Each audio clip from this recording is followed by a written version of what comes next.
मित्रों, आज मैं फिर आपके समक्ष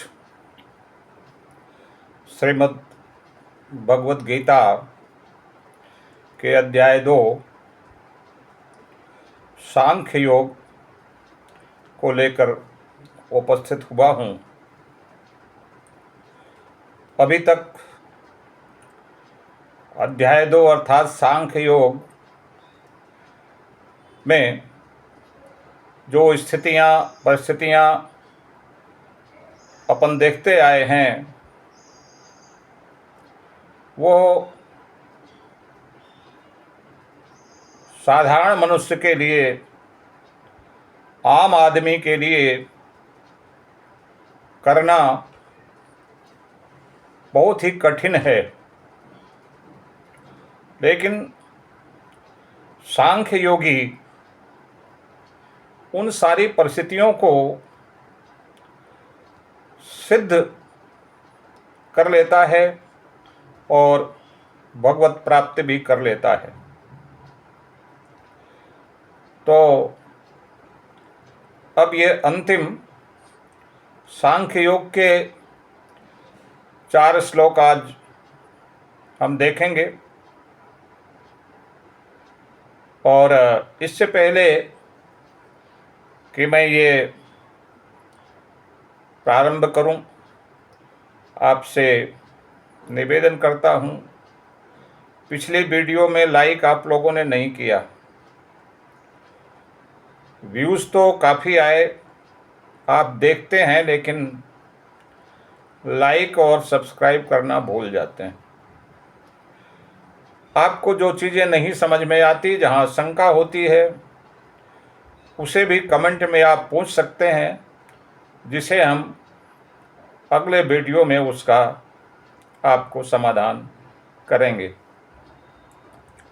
और फिर एक बार निवेदन करते हैं कि आप लाइक किया करें।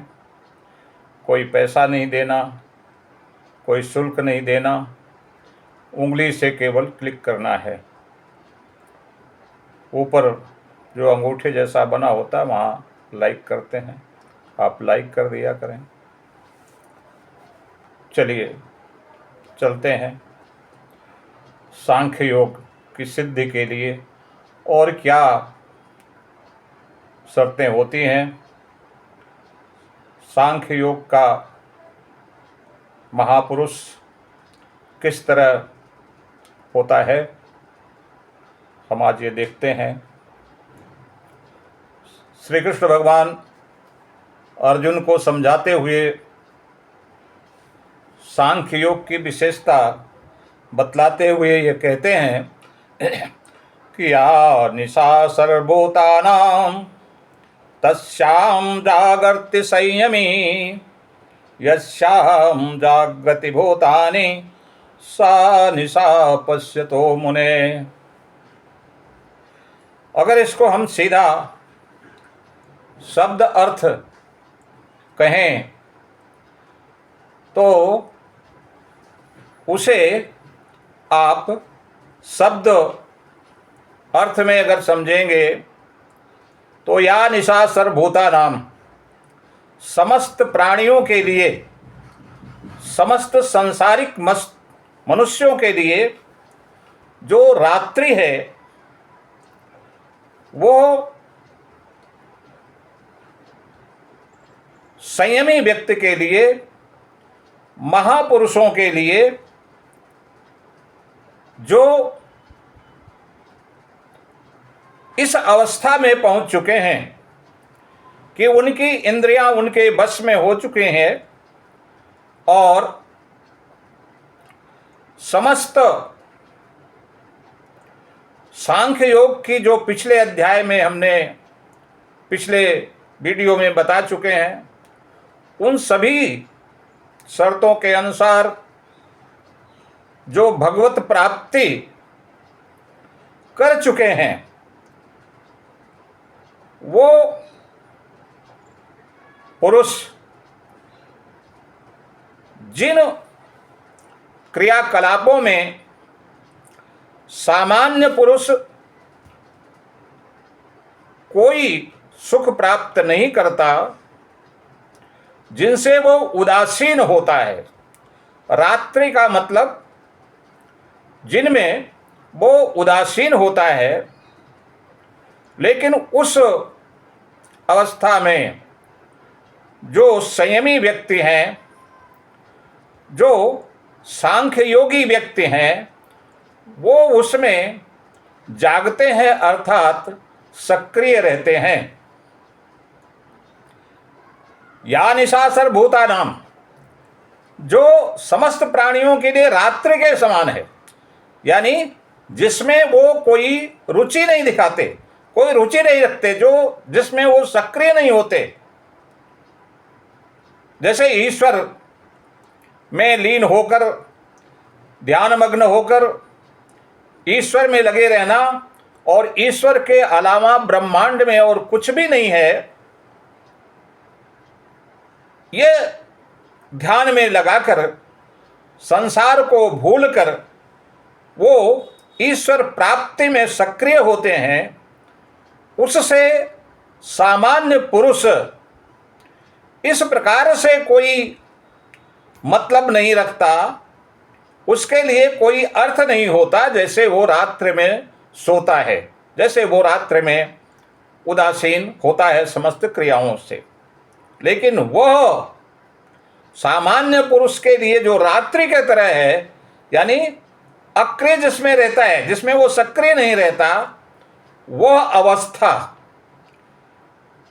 सांख्य योगी पुरुष के लिए सक्रिय रहने की होती है।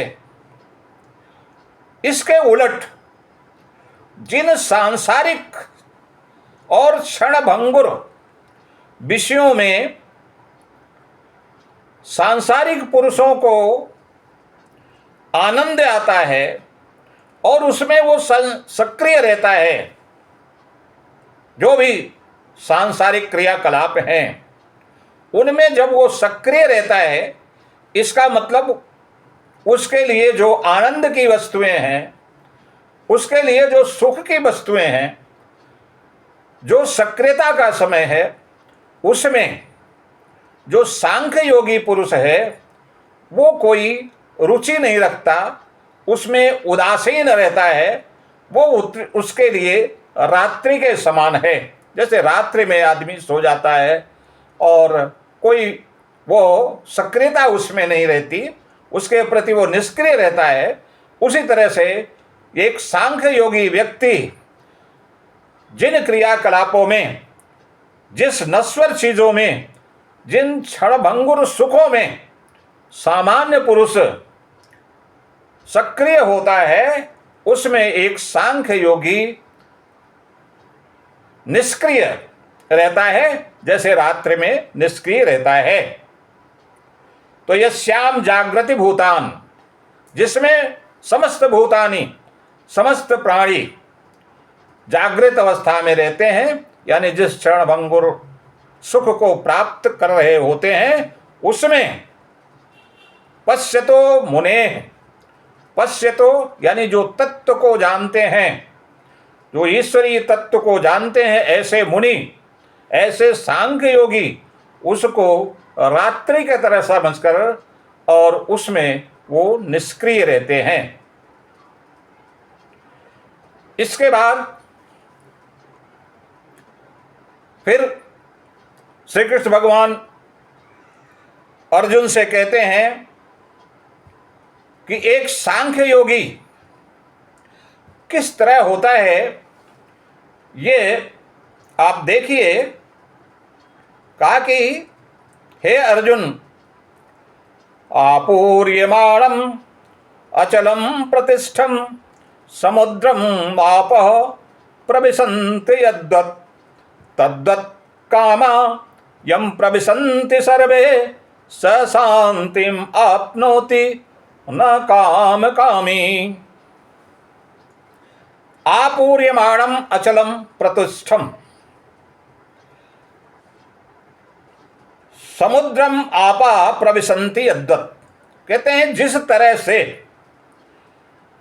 आपूर्यमाणम अचलम प्रतिष्ठम, अचल प्रतिष्ठा वाला समुद्र चारों तरफ से भरा हुआ समुद्र,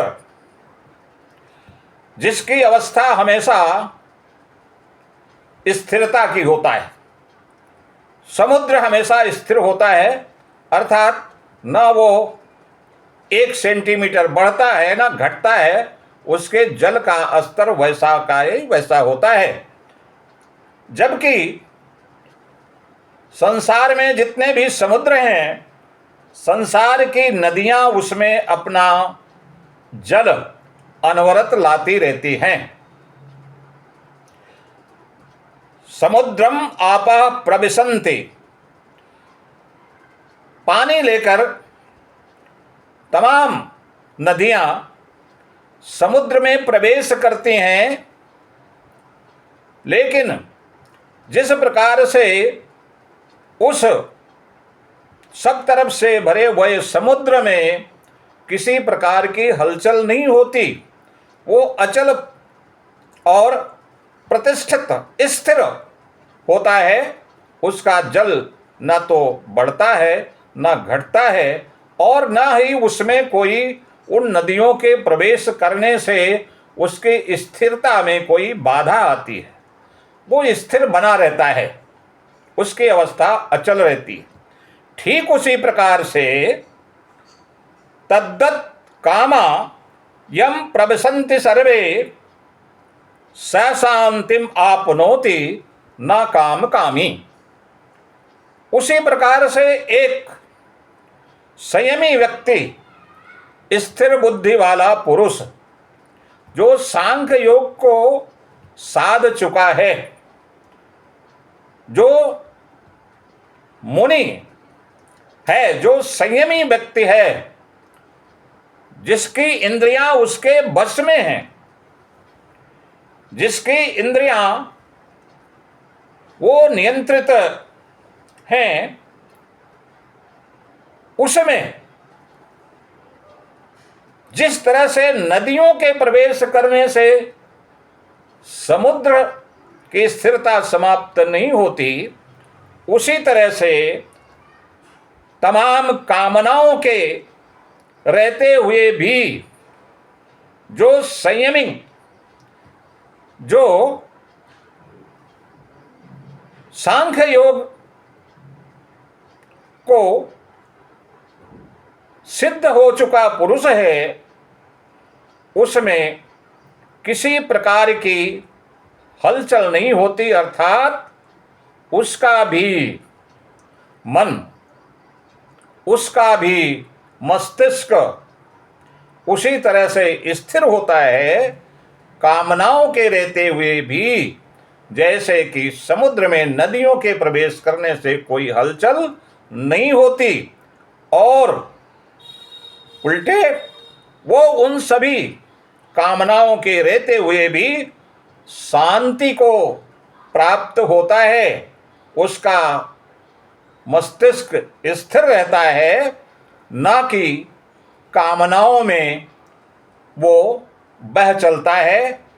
जिस तरह से हमने पिछले वीडियो में बताया था कि जिसकी इंद्रियां उसके वश में नहीं होती हैं, वो कामनाओं के चलते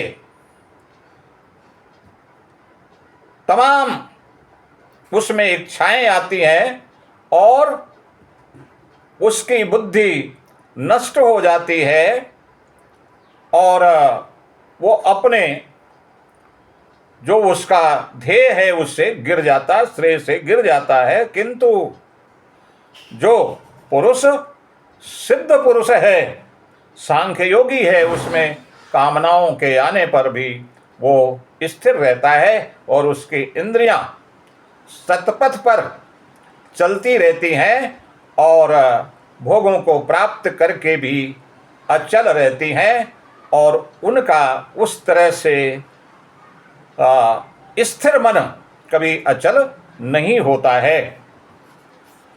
यह अवस्था सांख्य योग के लगभग सिद्ध हो जाने की होती है।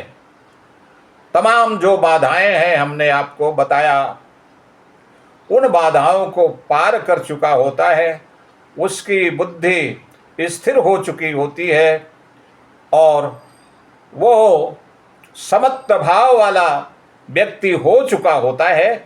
ऐसे व्यक्ति में कामनाओं के आने पर भी किसी प्रकार से बाधा नहीं होती है ईश्वर प्राप्ति करने में, भगवत प्राप्ति करने में। फिर श्री कृष्ण भगवान कहते हैं 71वें श्लोक में कि विहाय कामान सर्वान् पुमांश्चरति निःस्पृहा निर्ममो निअहंकार सह शांतिम अधिगच्छति। कहते हैं कि जो पुरुष समस्त कामनाओं को त्याग कर और निर्ममो माया मोह रहित हो चुका है, जिसमें आसक्ति नहीं है, समस्त माया मोह से वो रहित है और उसमें किसी प्रकार का अहंकार नहीं है,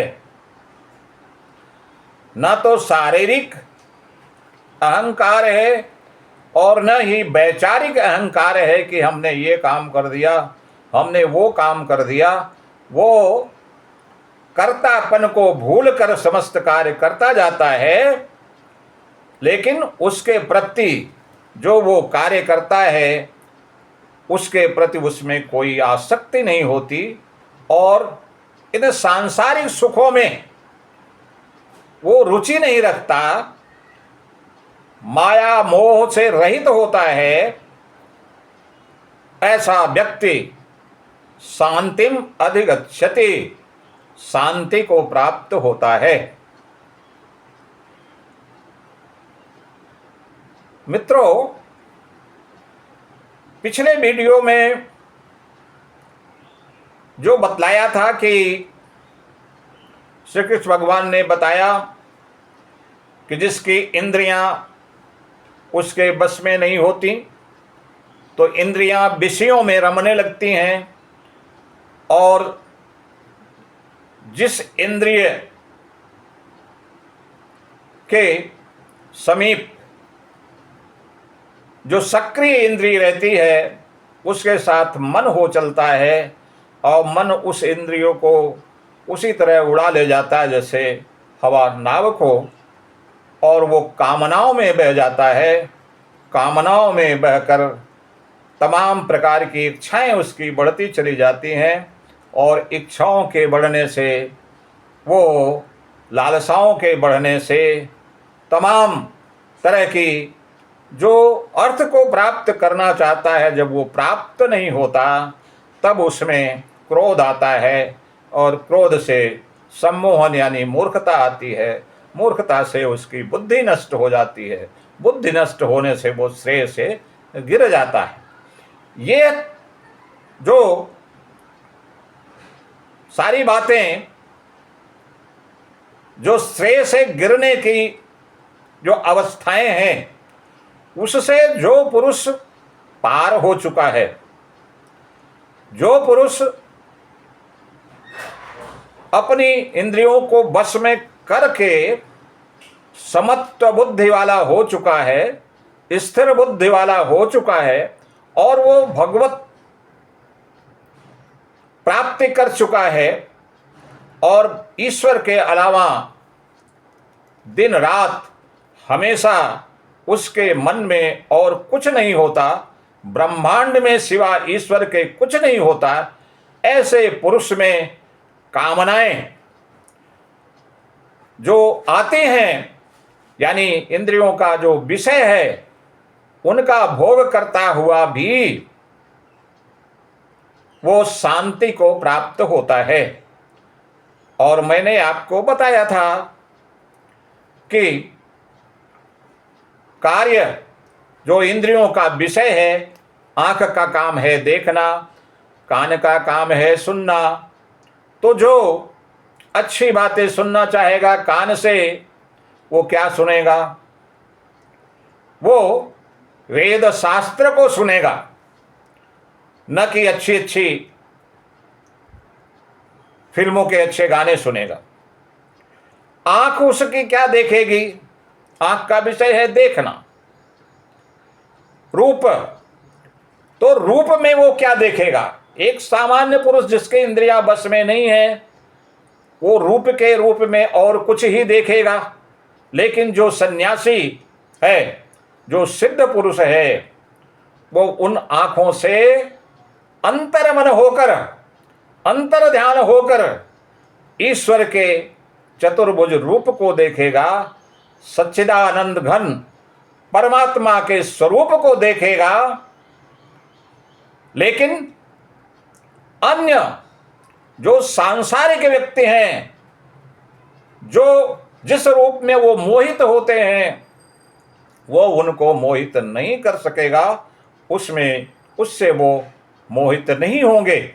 और वही कहते हैं कि वो सांसारिक सुख उनके लिए रात्रि की तरह से है, और ईश्वर में लीन रहना, ईश्वर के स्वरूप को देखना, जब वो उनका यह कार्य होता है, उसी को वो दिन समझते हैं, उसी में जागृत अवस्था होती है।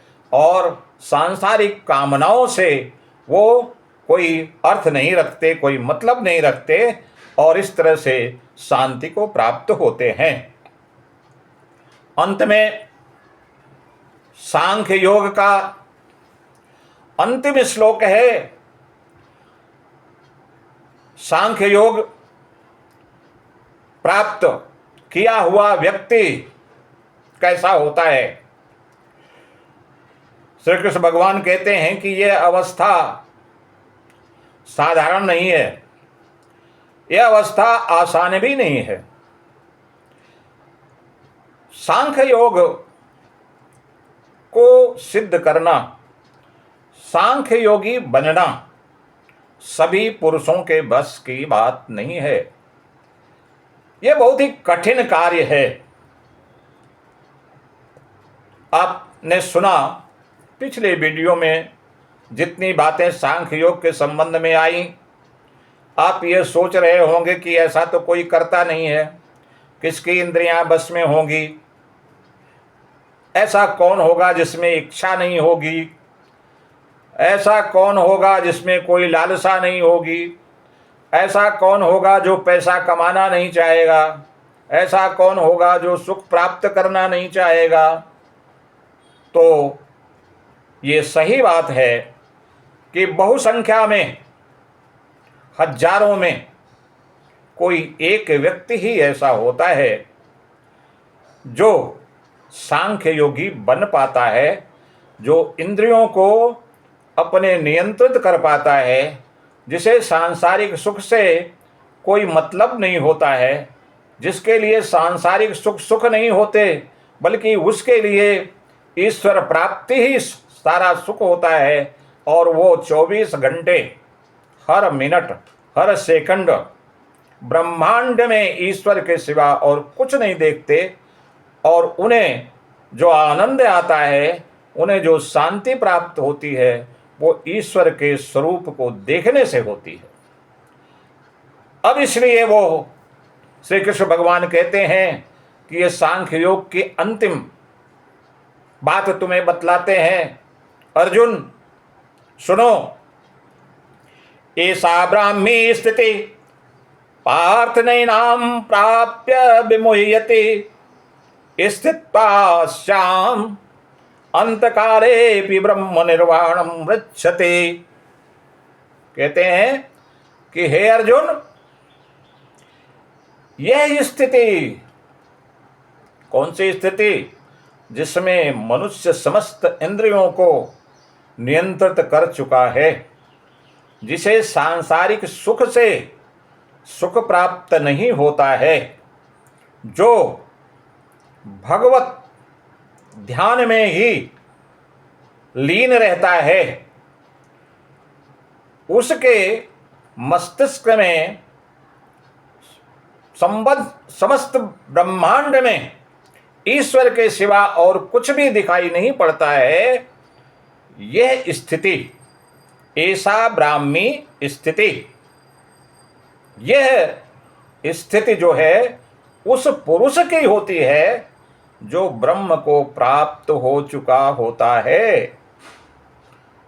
और ब्रह्म को प्राप्त होना यानी ब्राह्मी स्थिति सरल स्थिति नहीं है।